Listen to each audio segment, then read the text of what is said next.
New health problems in Flint as the National Guard rolls in to help with the water crisis. Detroit schools shut down from teacher sickouts. Now new DPS legislation in the works. And the world's media is watching this all unfold from the auto show in Detroit. We have a full show for you tonight. Nolan and Stephen are here, so settle in. MiWeek starts right now.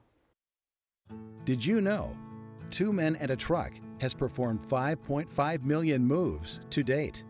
Or Dawn Food Products, the customer service staff at their international home office in Jackson, Michigan, speaks over 15 different languages. These are just some of the ways Michigan's pioneers started out as small companies with big ideas. This spirit of entrepreneurism is the foundation for a rich and prosperous future. We are the business leaders for Michigan.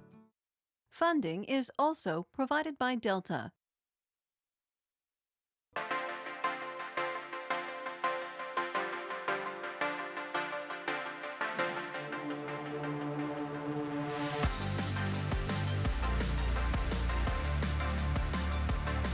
Hi there. Welcome to MiWeek. I'm Christy McDonald. Two big stories this week in two different cities, and handling both of them all comes back to one place.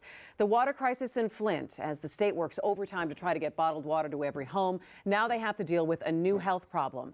And in Detroit, teachers staged sickouts for 2 days, closing dozens of schools, complaining of bad conditions and railing against state management. Flint, Detroit, what happens next in both of these places all comes back to the state and Governor Snyder. We have analysis of both tonight, plus a quick look at the best from the North American International Auto Show for you. But let's get you caught up first with Flint. The National Guard is now in Flint, 7 members helping pass out water to residents. 32 more guardsmen and women will be in Flint by Friday. Michigan State Police, along with Red Cross volunteers, are going door to door delivering water and filters. They plan on doing this until the whole city has been covered. How long that will take is anyone's guess.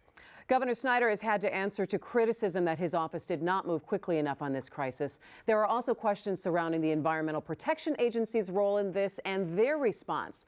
To add to the mess, late Wednesday afternoon, the governor announced unusually high levels of Legionnaire's disease has been detected in Flint in the time since the water came from the Flint River.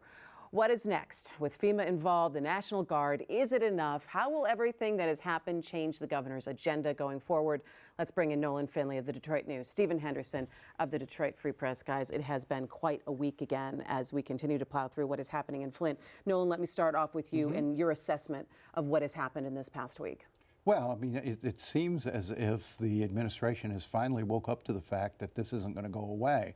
And so you saw the governor this week forming the task force, putting in the National Guard, announcing himself that the Legionnaires outbreak, there's been a spike of Legionnaires outbreak in Flint. It seems like he is now trying to get on top of this after being strangely sort of behind it for such a long time. And I think, you know, this is escalating. This is really getting out of his control. Do you think it's getting out of his control, first off? Well, I mean, it's been out of his control for some time. And the problem for him is twofold. One is the slow response of his administration to deal with this and to act with some urgency. But also, when you hear the governor talk about this, when you see him answering questions, the way he is intoning about this is completely without emotion, and it seems to be without empathy. I mean, he is coming across as entirely wooden in the way he's dealing with this. Can you just say that maybe that's just his personality? Well, that's just the way he communicates? I don't know. I don't know what it is, but you know, when you think about the level of tragedy here, of public health disaster, it's really hard. It's really hard to understand how somebody whose job it is to fix it, to deal with it, doesn't get emotional. And I think people have a right to expect that politicians feel something in these instances, and that feeling would be reflected in the urgency of their action. He's got problems on both ends of that, in the fact that they've moved too slow and that he has seemed annoyed almost by the constant questioning. He's talked a lot about process. We have not seen photos of him in Flint with people in Flint who are suffering through this. There is no connection between him and the human side of this crisis, which I don't understand, and I think that will drive the problems that he has with this as much as the action itself. Even if that's not his personality, Nolan, do you think that the people surrounding him and advising him, do they see that and say, you need to change how you're responding to this on a personal level? Or if all of a sudden now you saw Governor Snyder in Flint 5 days from now, would that be just, he would be yelled at for being disingenuous? You should have seen him there 5 weeks ago. I don't think he's been served well by the people around him, so I wouldn't count on the people around him to fix this for him. It appears as if he's taking the approach that this is just another problem to solve, so he can do it deliberately. I mean, yesterday when he was talking about the budget, he said, well, maybe it's going to be in this year's budget, maybe it's going to be in next year's budget. No, it's got to be in today's budget. The money to fix this problem has got to be there now. I mean, you look at Katrina, the comparable example, when Bush went down there and blew it right off the start. What happened then? For the next 2 years, all he could do was write checks. He couldn't write fat enough checks, to make up for that initial screw up or that initial, blowing it off. And I think that's going to be the same situation Snyder's going to find himself in. Do you think that's going to be the same situation in terms of trying to double down to make up for a lack of movement? I don't see any effort to pivot in that direction. I mean, there's nothing that says to me he's even aware that should be the way you deal with this. He did say they're going to use the surplus maybe, and I think. Yeah, see, that's the kind of language that again gives people the idea that this is just not that big a deal to him. And again, I mean, some of this is about public relations and handling and things like that. But if you're Rick Snyder, I don't think a day can pass without a photo of you in Flint with the people of Flint, right? At a community center, at people's homes, maybe help to pass out some of this water. They call out the National Guard. At first, they can only, muster 9 people at first to do it. They're going to have more. Why aren't you there? Why aren't you there with your staff helping to, knock doors and make sure people have water? An appearance of urgency. That's right. And this is the, just from a political sort of analysis standpoint, this is where someone like Jennifer Granholm, the former governor, who was pretty ineffective at running government, at passing legislation, this was where she always won issues, was on the ground, connecting with people, showing that she cared and was willing to do what was necessary. I think we would have seen a really different kind of response. This may have, the same kind of screw up could have happened in any administration, I think, but the response would have been different with somebody like Jennifer Granholm in the office. We have to show it, but you also have to back it up. Situation with those DHS kids, with the foster kids, waited way too long to respond. Let that thing just go. But the way she talked about it, the way she responded was human. It was human, and that makes up a lot for even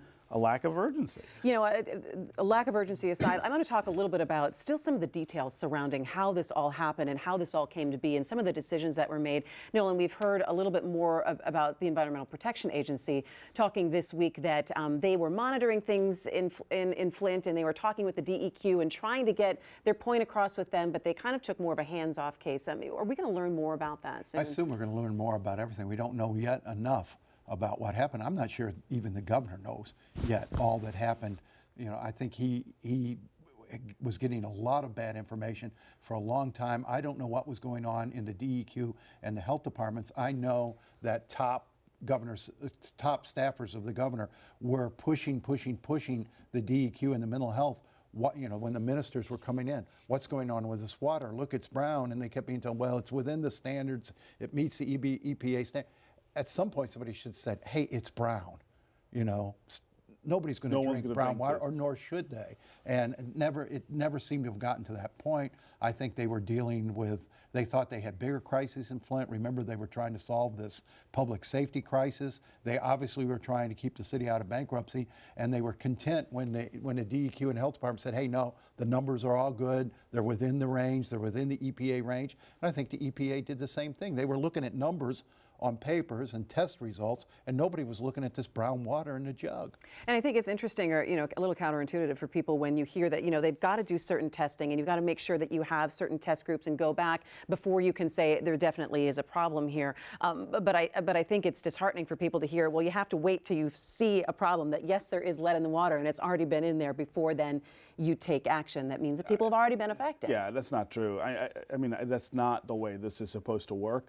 And it's also true that this is not a new issue in Flint. Flint has been flirting with, exploring the possibility of getting away from the Detroit water system for 40 years.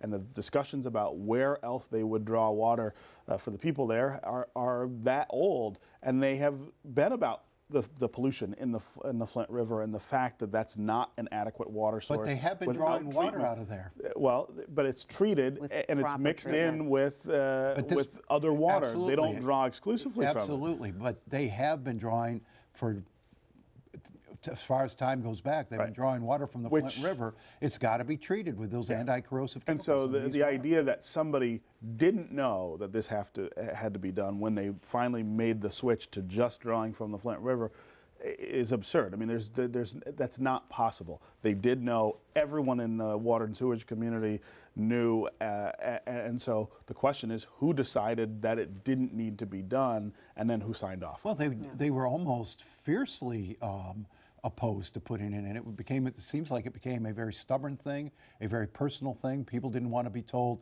you're wrong. And the pushback from these departments is incredible. And look what you get now.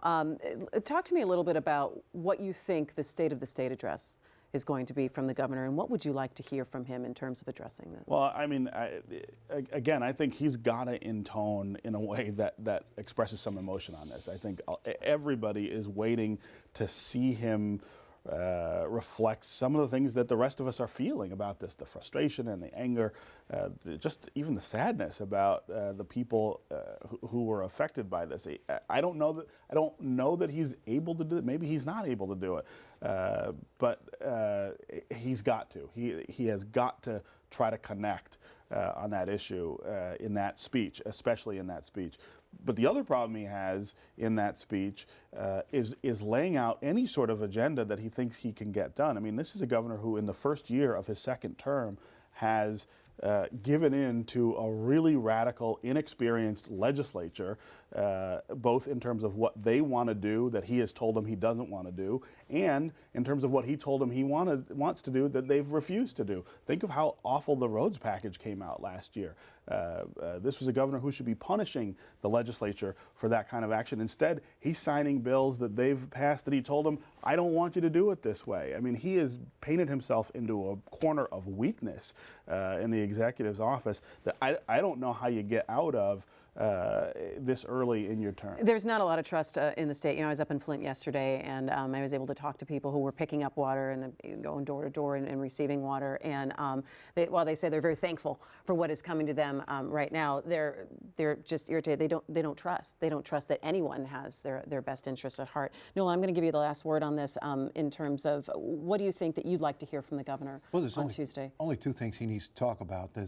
One is Flint. He needs to tell us what happened, how it happened, what he's going to do to keep it from happening again. Remember, he's only fired the head of the department, not all of these people down below who were screwing up. How do we know that they're capable and competent of keeping other cities safe? We don't know what's in our water that we're drinking right now, for that matter. And then bottled water. Oh. And then he needs to talk about DPS, which I know we're going to talk upcoming. Beyond that, there's nothing else. I mean, there's no other initiatives anybody is going to care about or really wants to hear about. They want to know how he's going to solve these two messes. All right, we're going to continue to follow Flint. I'm going to be talking to Congressman Dan Kildee tomorrow, so we'll have that coming up next week for you on the show at MiWeek.org, and we'll continue our coverage there. So moving on now to Detroit Public Schools, the other story making news around the country this week. Teachers staged 2 days of sick-outs, closing up to 60 schools. They said they wanted to bring attention to poor building and classroom conditions. So Mayor Mike Duggan took a few school tours on Wednesday, and this video is from inside Spain Elementary School, and it really kind of tells the story. Cracks in the wall, mold, missing floor tiles, water damage in the ceiling. The mayor saw a dead mouse on one of his visits to another school. You know, no one wants their kids in conditions like this, not to mention the complaints of overcrowded classrooms that we're hearing time and time and again from teachers. But is a sick out the way to do it? Now, something has to happen for DPS and soon, but this could be complicating any kind of support for legislation for DPS that's supposed to be introduced this week, today, and tomorrow. So, Stephen, let me start with you. Are the sick outs the way to do it for the teachers? Well, I mean, no one's a fan of keeping kids out of school. At the same time, think of the frustration that these teachers have, and think of how long it's built up, and think of what other options have been taken from them with the anti-strike law. I'm not sure what else we wanted them to do. These are teachers who've been speaking out about this for a pretty long time, writing letters, showing people pictures, pointing out that the conditions are unacceptable. So I'm not a fan of the tactic, but I certainly understand what leads to it and the frustration that's behind it. At the same time, it's been effective this time because it got Mike Duggan to go out to those in the schools on Wednesday. He comes out, he says, look, this is not okay. We're not going to have this going on in the city. Then he goes and reaches out to legislative leaders and gets them to say, look, we're going to do what we're supposed to do. We're going to craft these bills and get them introduced so that we address this problem. So it seemed like it was effective this time. So again, I'm not a fan of the effect of that tactic on the kids in the system, but it seems to have worked this time, and I'm not sure they had another choice. Did they have another choice, Nolan? Well, I think it was a terrible tactic for the long term because I think it hurt them in the legislature, and the legislature is where these bills are going to have to pass in an election year, and these lawmakers are sitting up there, saying, Yeah, but were the legislators fans anyway? I mean, they had already marched on Lansing a couple of times. And you have Kevin Cotter saying in the first week of the year that this is not on my agenda. Okay, this so is how not does one this of my help? legislative priorities. I mean, I'm not sure it helps that, but this was somebody who was not going to do it anyway. That's a problem for the governor to have been dealing with, which he's not, by reining that person in. The biggest problem in the legislature now is that they don't have the Detroit delegation behind these bills. And the outstate legislatures, the other legislators, are not going to move if Detroit lawmakers aren't going to move. They're not going to move on a $700 million bailout. Without it's not a bailout. Let's be clear about that. $700 million. You're paying a $700 million bill that you own. Debt relief plan, whatever you want to call it, it's $700 million that the legislature's got to approve. The state's going to pay that anyway. I agree, but I think it's going to end up in bankruptcy, not a legislative solution. But you have to have the Detroit lawmakers leading this. The folks from, Grand Rapids and other places don't have the same dog in the race. You've got to have Detroit lawmakers leading on it, and they don't seem to be willing to do that. How about this? The governor should be the person who's leading on it, right? It's his idea. It's his plan. Does it all come down to him, though? Doesn't he have to make sure, though, that he's got his coalition of Republican lawmakers that go along with him? This is a state where. Let me ask you this: Who was the Speaker of the House in 1987? Oh, now, Stephen, now you're going to hurt us here. I mean, does it matter? The whole point is that in this state, it never matters who's the Speaker of the House. It matters who's the governor, right? Who's in charge? So how did he do on the road bill? I mean, you just he did terribly on the road bill. I mean, I wouldn't expect him to be able to move this legislature on the school package any better than he did on the road package. He has not been very effective from day one in getting the legislature. First term, he's got a different legislature. He's got a different legislature. He's not done a very good job. They seem to have no allegiance to him. And that's the politics of the... Now you have Mayor Duggan, who is in working this as well, and he said just recently he met with the governor yesterday, and they're talking about this, and so he's taking on a larger role. How important is it going to be for him? And now saying that the city is going to be inspecting the school buildings, how important is it going to be for him to get involved? Well, it's essential. I mean, I think he could move the Detroit delegation if anybody could, but he's going to have to cooperate with the governor. They're going to have to come up with a plan they both agree on. And Duggan's been playing both sides of this thing for a long time. He wants some things. He absolutely does, and he doesn't want to be tagged with it, but he doesn't want to be out of the picture. He doesn't want to be in the picture. So I mean, he's been playing a little bit of games himself. I think the governor and the mayor absolutely have to be united on a single plan if it has any hope. You go in there where we are now, where the coalition has a plan and the governor has a plan and the mayor is sort of halfway between the two.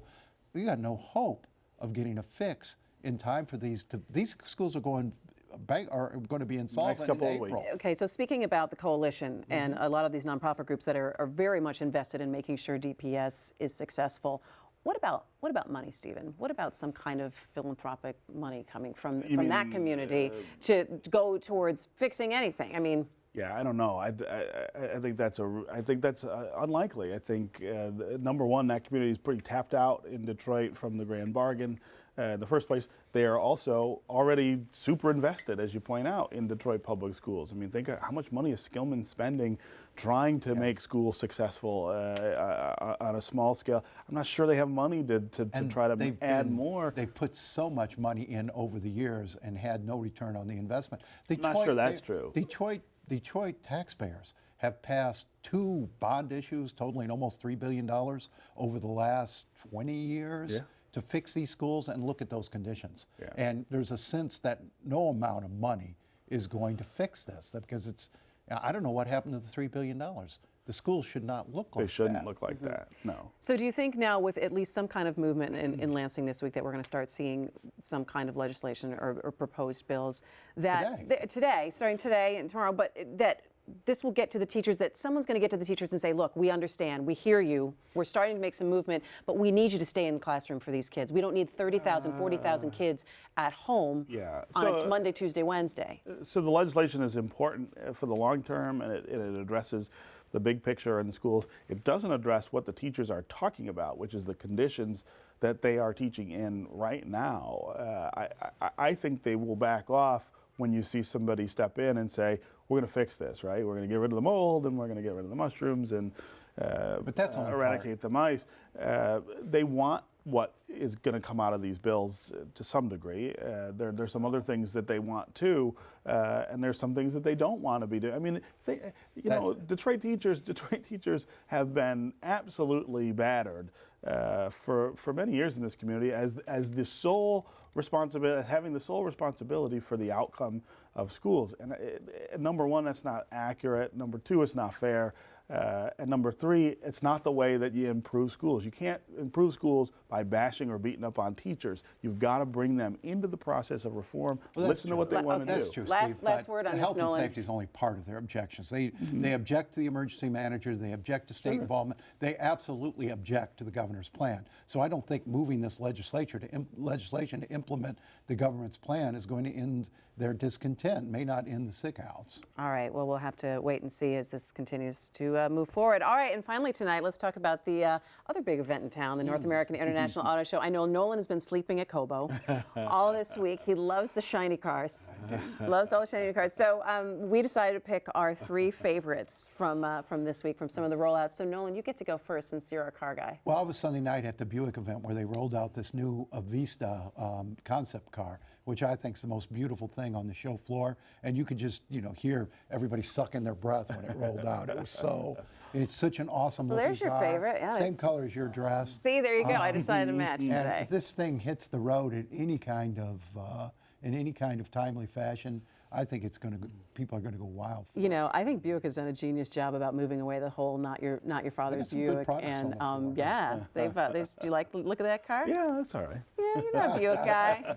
All right. Buick guy. So this was my favorite. You can go ahead and take a look. Now I have to say straight off that I drive a Chevy. Okay, so but my favorite was the Porsche 911 Turbo. Not a shock. This is a gorgeous vehicle. 0 to 60 in 3 seconds, my friends.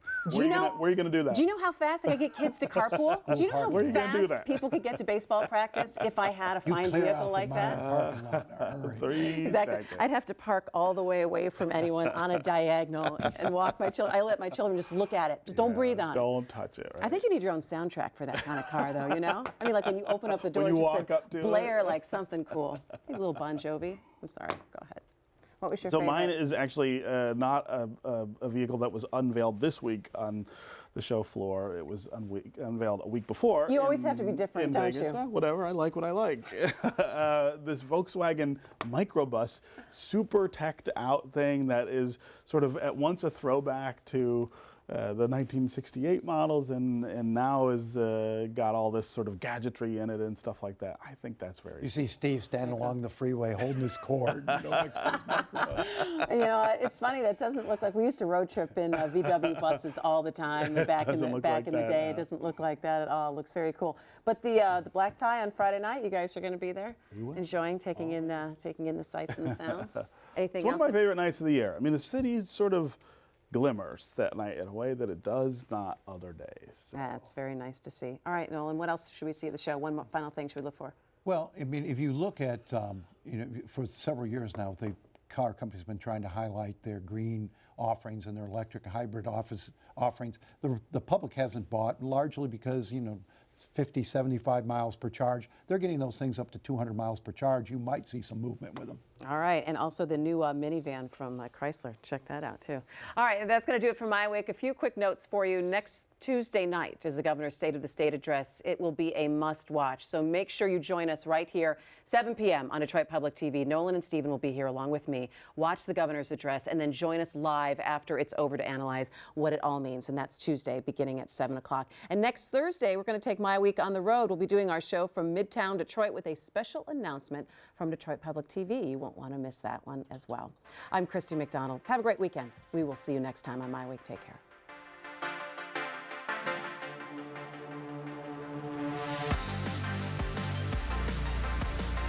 Did you know Gordon Food Service was started by a 23-year-old entrepreneur as a butter and egg delivery business more than a century ago? In 1948, school teacher Gerard Wendell Hayworth borrowed $10,000 from his parents to start a woodworking operation in his family's garage. It's now Hayworth Incorporated. These are just some of the ways Michigan's pioneers started out as small companies with big ideas. We are the business leaders for Michigan. Funding is also provided by Delta,